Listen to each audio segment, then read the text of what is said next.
नमस्कार जय जगन्नाथ। आज हूँ पवित्र अक्षय तृतीया। अक्षय तृतीया रे लक्ष्मी नारायण पूजा करा जाए।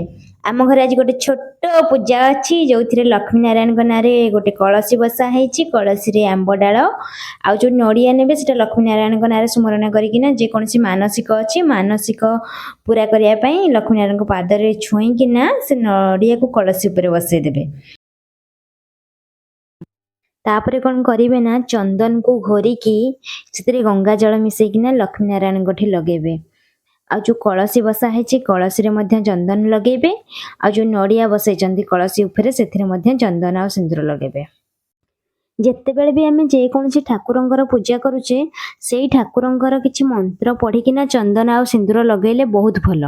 या माने नुह कि आम मंत्र न पढ़िकिना चंदन आ सिंदूर लगे पारिबानी, लगे पारिबा किंतु मंत्र पढ़िकी चंदन आ सिंदूर लगेले बहुत भल। अक्षय तृतीया रे लक्ष्मी नारायण पूजा कले घरे धनर कौन अभाव रहिबनी।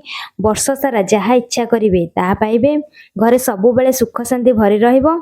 तो वर्ष को जो गोटे थर अक्षय तृतीया आसूची निज घरे लक्ष्मी नारायण पूजा करंतु, पूजार्चना करंतु।